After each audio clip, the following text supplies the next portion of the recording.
Well, welcome from me this evening. I've just arrived here, in case you're wondering where I popped up from. And so where I've just gone from, but just come from. I've a rather busy day. Yes, please do come in. So we're holding a seminar at the moment on Milarepa. And so it falls to me to speak about Milarepa. I spoke about Milarepa 4 weeks ago. Let's speak about him again in a different way. But I was thinking about what Mitra said during the announcements, referring to death. And I remember many years ago when I was a young strip of a lad, when I was only 22, I was cast in a production of Shakespeare's Richard III. And if you know the play, I was playing the Duke of Clarence. And the Duke of Clarence, George Duke of Clarence, is rather like Mercutio in Romeo and Juliet. He gets bumped off pretty early, but he's got the best speech in a play, by far. And I used to relish playing Clarence. There's a very long scene in which Clarence recounts a dream. He's been committed to the Tower by his brother, the King, Edward. But actually it's his younger brother, Richard, who's connived at his imprisonment. And Clarence has no idea why he's in the Tower. And while he's staying there, he has an absolutely terrifying dream. It's a dream of death. And it's a beautiful, well, he recounts his dream to his jailer. And it's a very beautiful account that he gives of his dream, although a very terrifying one at the same time. And for 2 months, that dream became almost my life.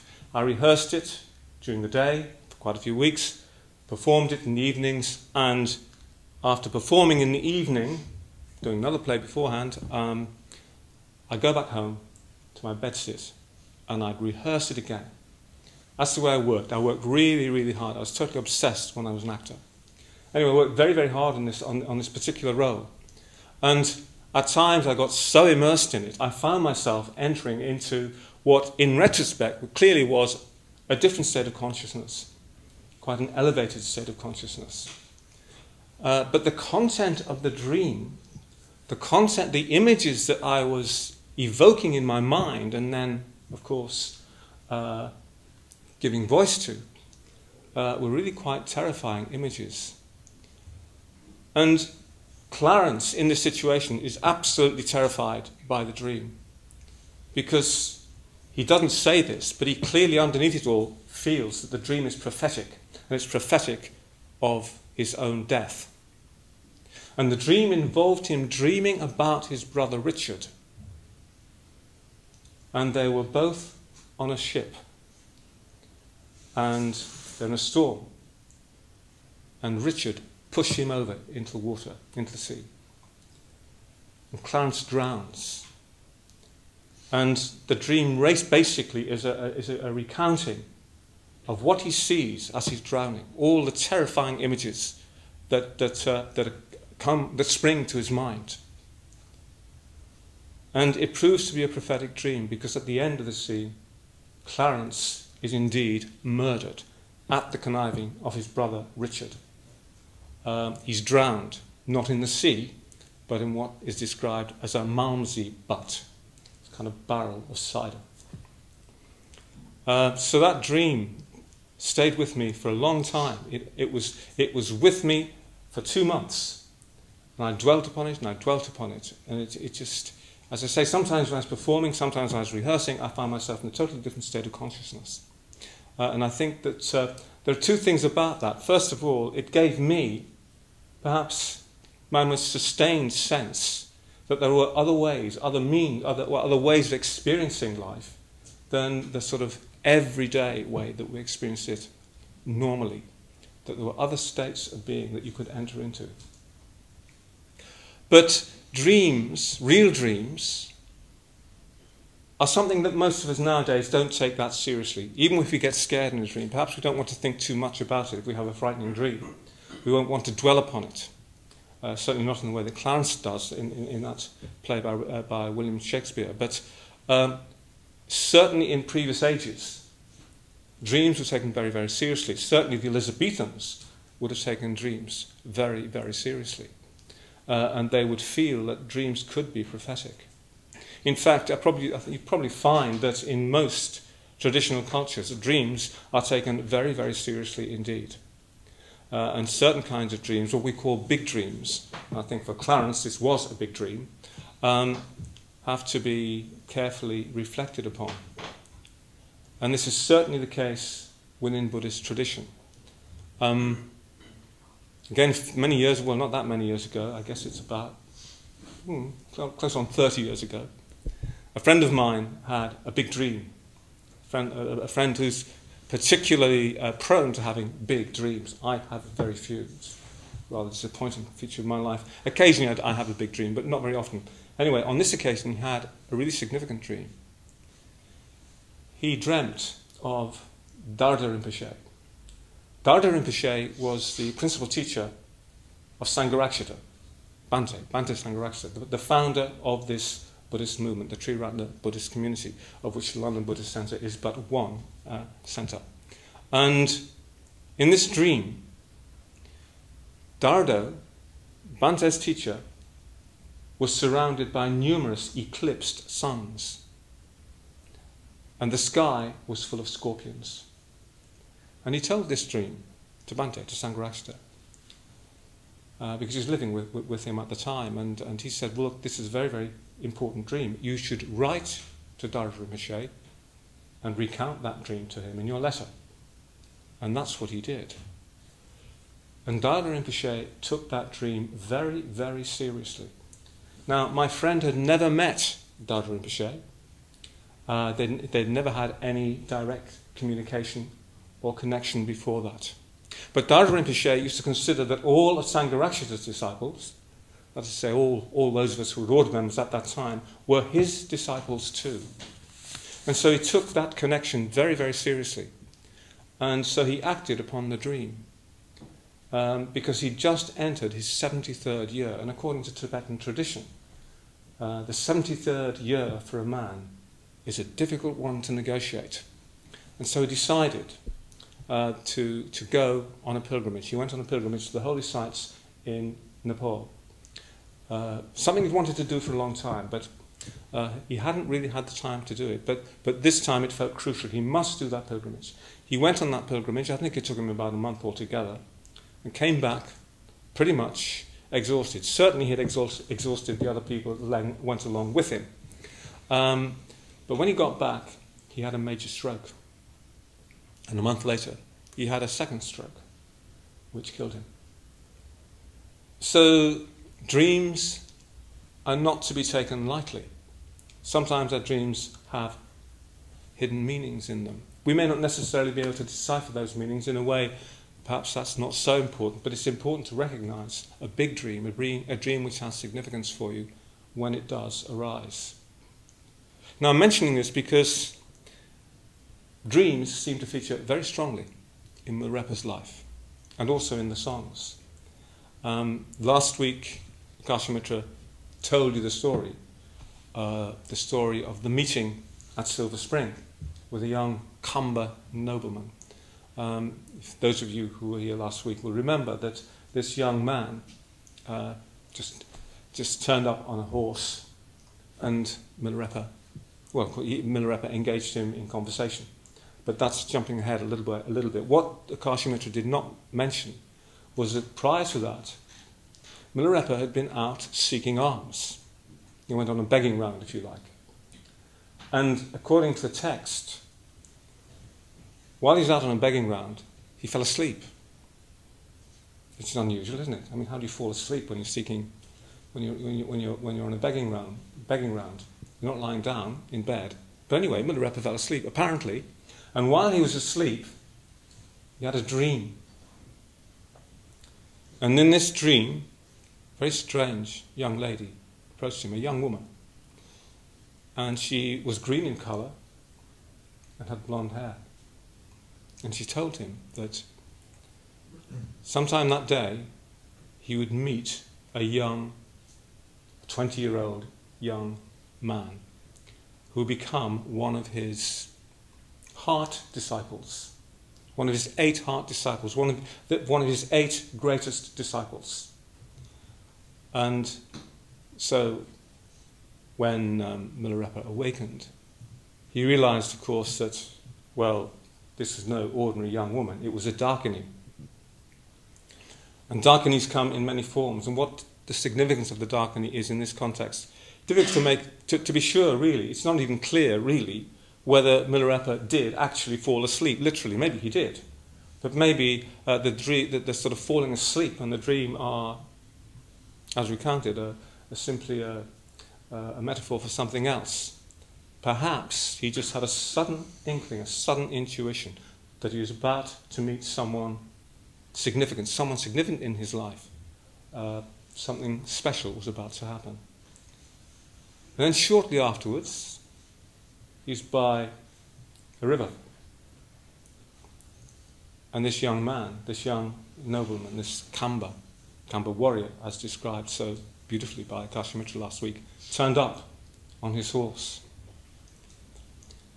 And, well, there was a river to cross. The young man had a horse.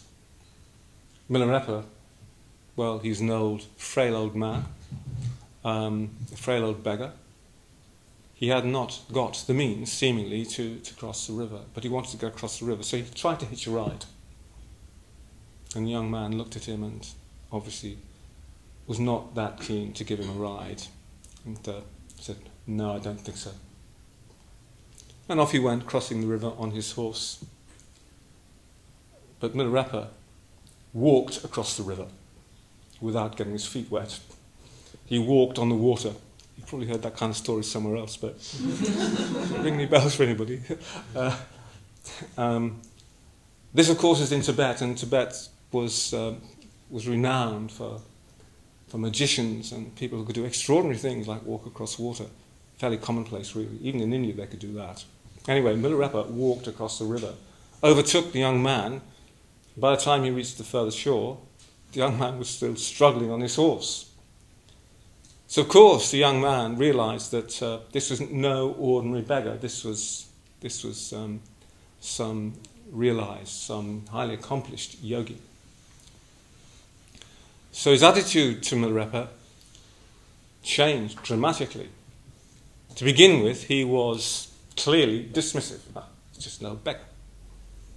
And so he arrogantly declined to give this probably rather dirty beggar, who didn't have many clothes on, he declined that. But when he got to the other side, he realized, no, I must engage with this man. He realized that here was some kind of realized being. And his attitude had suddenly changed in a way that's very difficult for us to imagine. And again, Akashamitra recounted last week what happened next, which was that the young man decided he wanted to offer something to this yogi, to Milarepa, because clearly he was an unusual man. So at first he was interested because he wanted to make sure he had a good rebirth, very typical of a kind of lay response. So he must give to the yogi. And he offered his horse, which is extraordinary, really. He didn't just offer his horse, he offered all sorts of things. He offered him, just his horse, his coat, his jacket, his dagger, all his weapons, in fact, a gem, beautiful jade, a temple. I can't remember all the other things. His boots, yes, his boots, important, the boots are important. And, of course, his sister. His sister in marriage. To an old man, to an old a dirty old beggar.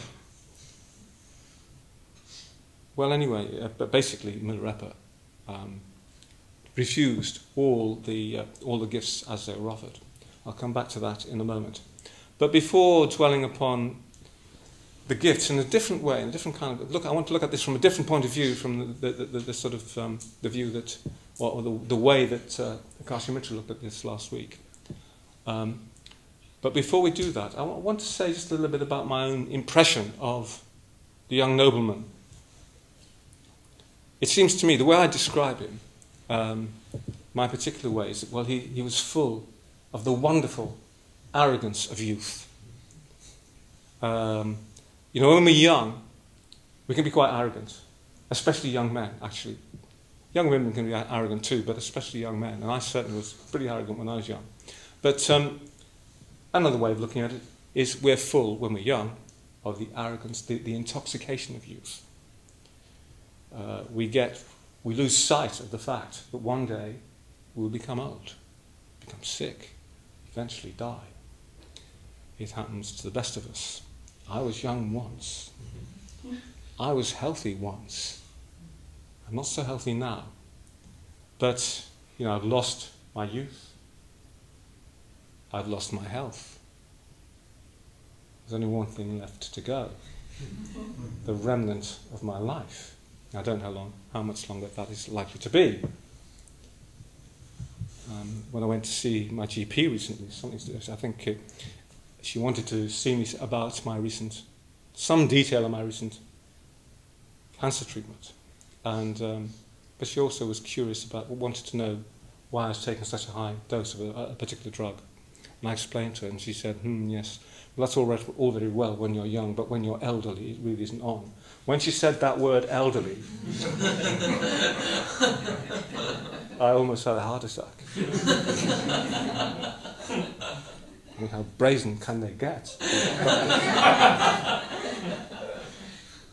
I didn't feel elderly. I still don't feel elderly, frankly. But anyway, apparently if you're over 70, well, I'm just over 70, then you are elderly. You're considered elderly by medical professional, the healing industry. Anyway, so I was elderly. I'm elderly now. I've not got much longer to go. Won't be long before I fall off my perch, perhaps. But anyway, what am I going on about this for? So yes, the arrogance, the wonderful arrogance of youth. Now, I'm not being ironical. I like the arrogance of young people, in a certain sense, of course. It can be pretty unpleasant too. But I like the arrogance of this young man. He's full of himself. His possessions, his clothes, his magnificent clothes, his status, his horse. I don't know, perhaps his good looks. Probably was a good-looking young fella. I don't know, but he probably was. Let's assume that he was. He's certainly well-built Kamba, a big, big man. The Kambas, as Devamitra explained last week, tend to be very tall. They're very big, very, very big, much bigger than most Tibetans. And why I like his arrogance is because it means all his energy is available. It's uncontrolled. It's out of control, actually, to some degree anyway, but it's there. It's all with him. All his energy seems to be available. And for many of us, that's a problem. We don't have access to our full resources of energy. This is how many people feel anyway. But here he was full of himself. He was full of energy. And he knew it. He was really cocky. And that's one reason why he was so potentially special. His energy was available. And one of the great virtues which we're encouraged to develop in Buddhist tradition is the virtue of virya, of energy. Because if we want to gain enlightenment, we're going to need lots and lots of energy.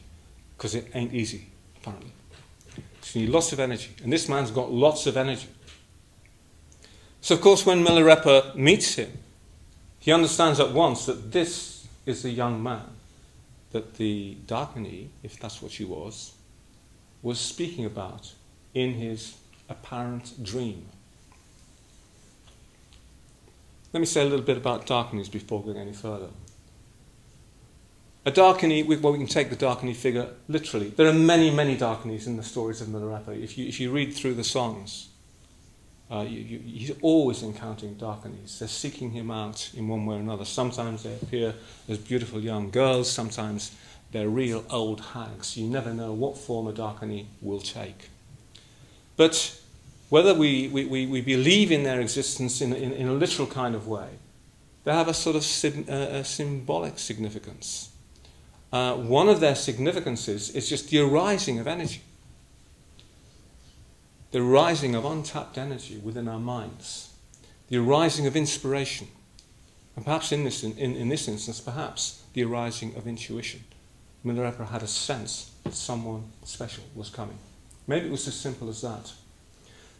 I think it's worth mentioning that this happened on a number of occasions when he met his greatest disciples.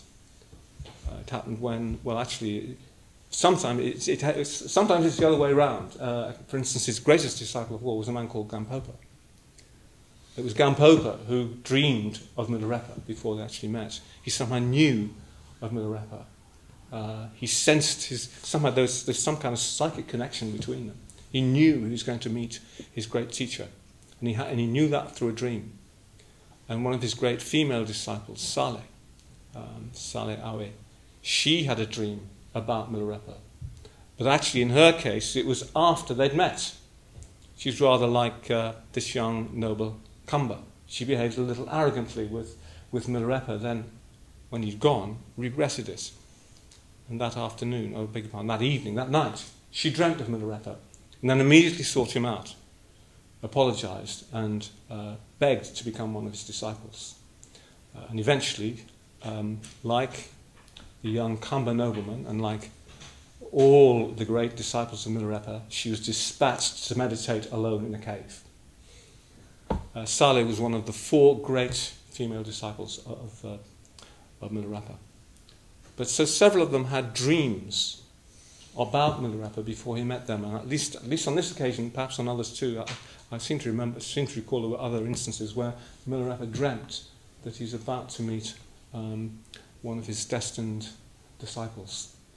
So I don't know how you explain all that, but it's a different way of perceiving things, of experiencing things, of experiencing life. It's as if you're in tune with something beyond our normal everyday experience. Some kind of intuition, some kind of meaningful intuition. So that's Milarepa and his dreams. So this young man makes all these gifts to Milarepa. And one by one, Milarepa turns them all down. They're of no interest to him whatsoever, because he actually doesn't need any of the things that the young man has to offer. Not even his beautiful sister. We'll come back to her shortly.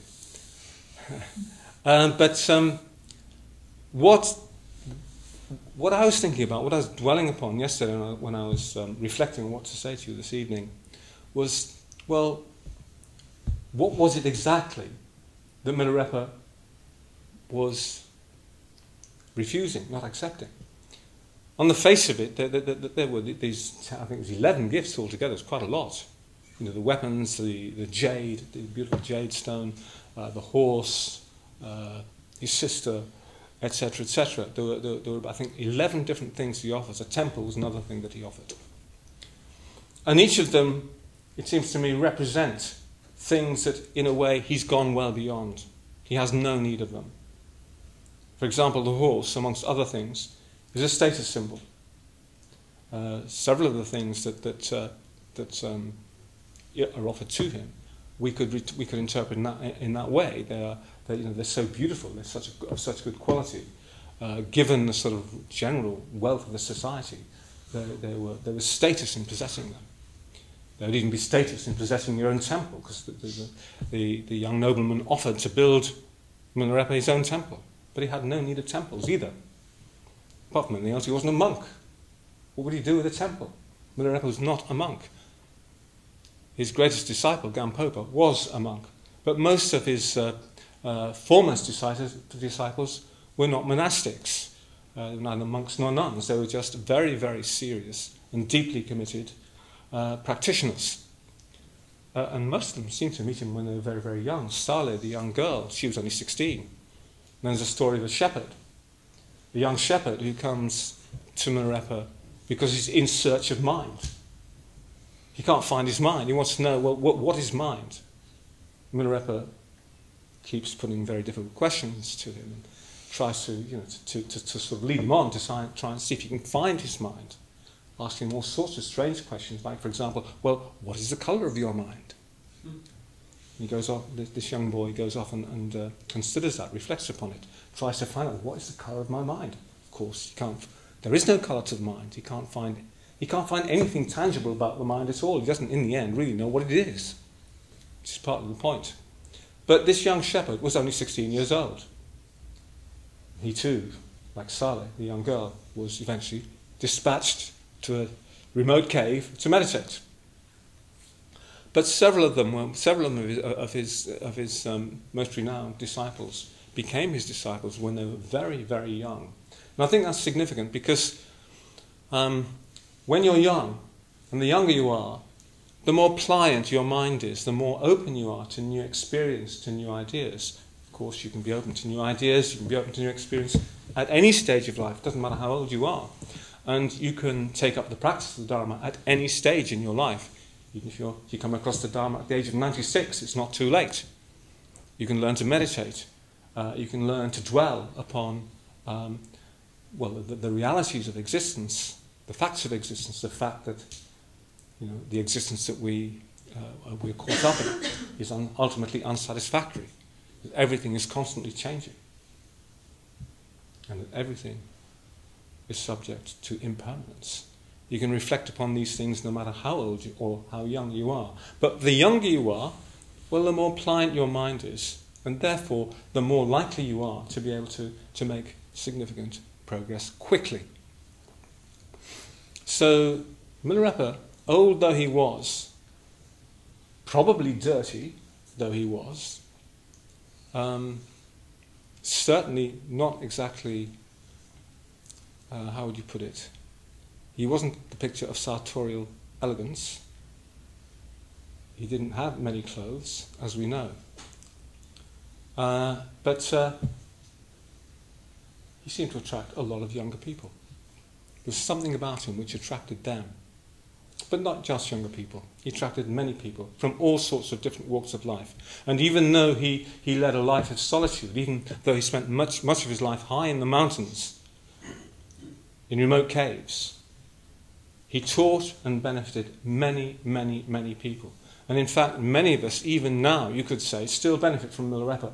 Milarepa has been a great source of inspiration to me from the first time I encountered him, and he remains so. Tomorrow I'm going away for another solitary retreat, just for a month. I mean, nothing like the sort of periods that Milarepa goes away for, but just for a month. But I've done solitary retreats continuously, frequently, throughout the whole course of my life. It's a very, very important practice, engaging in solitude. Just being on your own, just being able to completely experience yourself alone, get to know yourself better, really allow yourself to feel your experience in its fullness, without distraction, without electricity, without phones, without computers, all the rest of it. It's wonderful. I found it difficult when I first started, as I've many times recounted. Won't bore you with that story again. But yes, so he's been a great source of inspiration to me. And when I go into solitary retreat now, I always take a copy of the Songs of Milarepa with me, and just spend 20 minutes or so each evening reading one or two of them and reflecting upon them. Just the knowledge that someone like Milarepa existed is important, because more than any other figure in Buddhist history, I think, he represents or symbolises so beautifully, exemplifies so beautifully the hermit. And he wasn't even a monk. Okay. So Milarepa's not interested in status. And if you're serious about leading a Dharma life, well, how can you be interested in status? Of course, it's easier said than done. We get caught up in status issues in all sorts of ways. Status has such a great appeal to us, but why? I mean, status is empty. There is no such thing as status. But why is status important to us? Because it is important to most people. We want status, whatever status is. I'm not sure I have ever been able to pin it down. But I think partly what it is, at least, is a desire to be perceived by others in the most positive possible way, as powerful, intelligent, beautiful, or whatever. Usually we wish to be perceived in ways that are unrealistic, because we lack. Very often, not always, but very often we lack the qualities that we would like to, we wish that others would perceive in us. So status is partly that, the fact that you have a certain job, a certain position in life, a certain amount of wealth. These are all matters of status. And I think partly it's a question, it comes back, to some extent at least, no, that this is not the whole story, but of wanting to be perceived by others in the most positive light. Because of course we don't want to be perceived by others in a negative light, do we? I mean, if people thought that you were just utterly foolish, that would be painful, surely, wouldn't it? So we don't want that, but we do rather like the idea of being thought of as intelligent, and the status in that. So the horse, the fact that this nobleman has this horse, the very best horse, with all the best accoutrements, is a symbol of status in Tibet of 1,000 or so years back. Because as a means of transport, a horse would be a very, very, very valuable asset. This young nobleman offers him his horse. He's offering him a lot. Milarepa, of course, refuses it. It's got no use for him. And he offers him clothes, his headgear, his boots, his coat, his jacket. Because Milarepa is wearing pretty much next to nothing. He's not completely naked, but he's naked enough. And so the young nobleman offers him all these things. Milarepa doesn't need them. He doesn't need clothes. He doesn't even need clothes. He doesn't need clothes because, for a start, he's not cold. He's high in the mountains where it's bitterly cold, but he's not cold. He's not cold because he's mastered the yogic practice of tummo, the generation of inner heat, which is a tantric Buddhist practice. So that yogis could go away into these remote mountain caves and not worry about keeping warm, because they could keep themselves warm by engaging in certain yogic practices which would generate what is called inner heat. And so they could stay in the coldest environments, perfectly warm. They didn't need clothes. Milarepa did not need clothes. He certainly didn't need the highly fashionable clothes, the highly, the sort of wealthy clothes that were being offered to him by this young man. So clothes again, the kind of clothes that were being offered, that's partly an issue of status too, but it's an issue, clothes in my mind at least are associated with the idea of warmth and comfort. Milarepa has no need of comfort. Can you imagine that? We seek comfort. We seek comfort at every stage of our life. We want to feel comfortable. You know, people speak, don't they, about going beyond their comfort zone, or not wanting to go beyond their comfort zone. Milarepa doesn't have a comfort zone. He's gone beyond that. He's got no need of comfort. He doesn't need carpet slippers. Not, of course, that there would have been any carpet slippers in 11th century Tibet, but he doesn't even need a jacket. He doesn't need boots. He needs nothing. He doesn't even need clothes. He doesn't need comforts of any description. So then he's offered, one of the things he's offered is a temple. Why would Milarepa need a temple? He doesn't need a temple. Because, a temple presumably would need money to run. It would be a source of work, something he didn't want to do particularly, not that kind of work anyway. And Milarepa has no need of a temple. People come to him, young people, old people. They seek him out. They seek him out in his caves. They want to know where he is. They're drawn by his reputation. They're drawn by his teachings. He doesn't need a temple. People will go wherever he is. So he doesn't need somewhere, a focus like this Buddhist center, which is a kind of temple, where people can come and hear the Dharma and learn from it. Milarepa doesn't even need that, because people just flock to him. Admittedly, we do need this place because we don't have the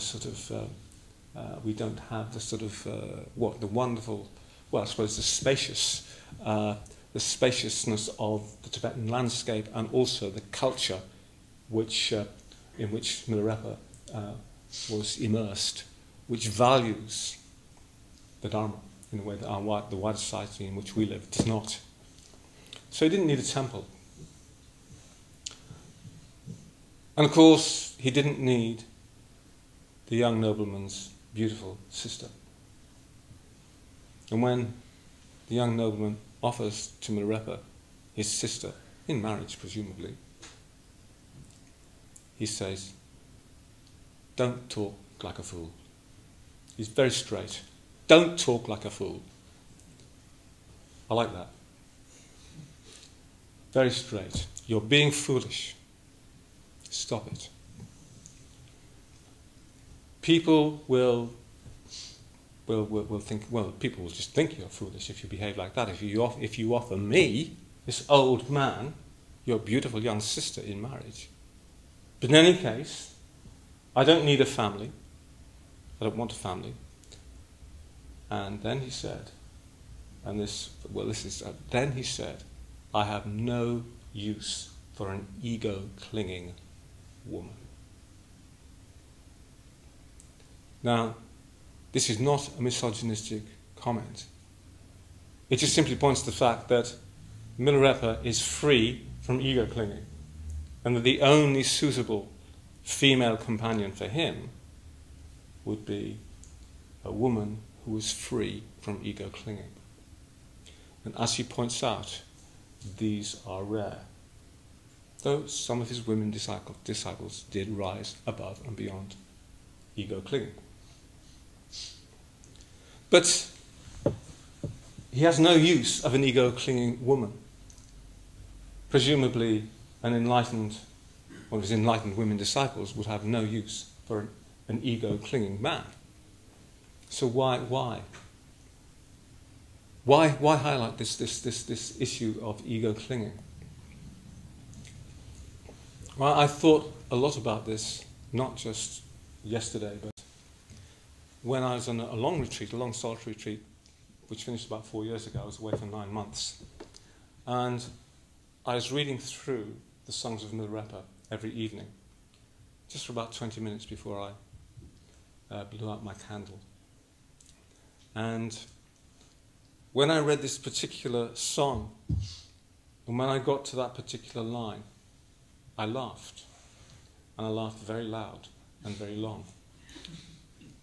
I don't know why. It just struck me as being so very, very funny, so very, very entertaining. This is what solitude does to you.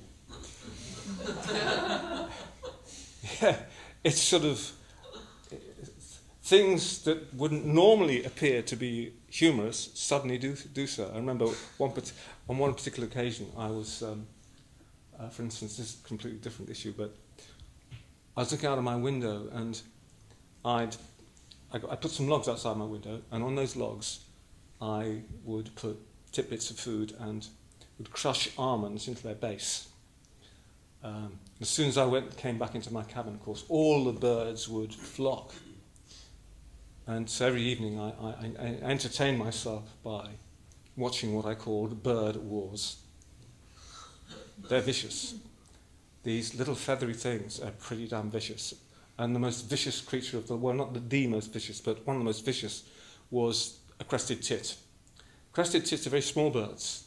But I remember on one occasion, this really did make me laugh. I suppose I shouldn't have done, but I couldn't resist it. This crested tit just swooped down onto the table where a chaffinch was nonchalantly pecking away at an almond and knocked it flat on its back. I found that very funny. You obviously don't. But when you're in solitude, as I say, things strike you as being rather amusing, which that perhaps I wouldn't otherwise. So I can't explain why I found that amusing. I can't even explain why I found this particular line in this Milarepa song amusing. But I think it's partly that you just begin to see things very, very differently. It's not dissimilar to what happened to me when I was undergoing cancer treatment, when I was undergoing chemotherapy in particular. I remember sometimes walking around Victoria Park, which is not far from here, and just being struck by the futility of human endeavour in a way that had never struck me. It had never struck me before. I mean, I knew it before theoretically, but because my life was suddenly under threat, that makes you see things differently. And some of the things that people do, some of the clothes that they wear, bizarre clothes, some of the bizarre things they do, which might seem perfectly ordinary to you, struck my sense of humour. One of my friends upstairs, I live in a men's community upstairs, was saying that one of the things he remembers during that period when I was going through both chemotherapy and radiotherapy, that I was laughing a lot. And I was laughing at that sort of thing. I wasn't just laughing outside, I was laughing at the foibles of some of my fellow community members. And at my own, it must be said too. So, yes, when I read that line in Milarepa, I thought it was very, very funny. Obviously it doesn't strike your sense of humour, but to me it was very, very funny. And I can imagine that it would have been... I can imagine that Milarepa might have found it very funny that he'd been offered this young woman as a wife. But he turned it down. He had no need for an ego-clinging woman. He had no need for a family even. And all the status and security that those things seemingly bring to us. He had no need of any of those things. Anyway, they're just some of the things that's just some of the things that, if you like, Milarepa was not touched by. He didn't need comfort. He didn't need security. He didn't need status. He didn't worry about how he was perceived. If you remember last week, Milarepa, the young nobleman offered Milarepa his trousers. Because Milarepa didn't have any. He just had a kind of shift which didn't quite come down far enough. So the young man offered him his trousers and made the point, sort of making the point that, well, now you'll be respectable. Milarepa has no place for respectability. He's not interested in that. That's partly why I think he didn't want... the temple was of no temptation to him. Why would he want a temple? People are always trying to think to make I suppose, any kind of spiritual tradition respectable. But Milarepa was not a great lover of respectability. He was a very unconventional man. He had no need of respectability. In other words, he wasn't bound by conventional morality, by the mores of the time, because they're always shifting and changing anyway. It's extraordinary the extent to which our social mores have changed in the course of my life. I won't bore you with all that, but there's been a huge shift. So very often the mores of the moment are simply that, they're the mores of the moment. They don't last. Milarepa has no time for that. He doesn't mind if he's exposed. He's not particularly respectable. He has no need of that. Okay, so these are some of the reasons why Milarepa would reject all these gifts from the young man. He had no need of them. So many things he didn't have need of. So the young man, who by the end of this series of offers has become really quite desperate, because he's realised that Milarepa is quite an extraordinary yogi, and he wants to become his disciple. And Milarepa seemingly is rejecting him. And at the end, when he's made his last offering or potential offering to Milarepa, he becomes quite desperate. And in the end, he offers himself, as Devamitra pointed out. But that final offer of himself fully came out of desperation. And I think this is also important, it's significant, this is how it strikes me anyway. I mean, I remember a number of occasions in my life when I felt desperate, really desperate.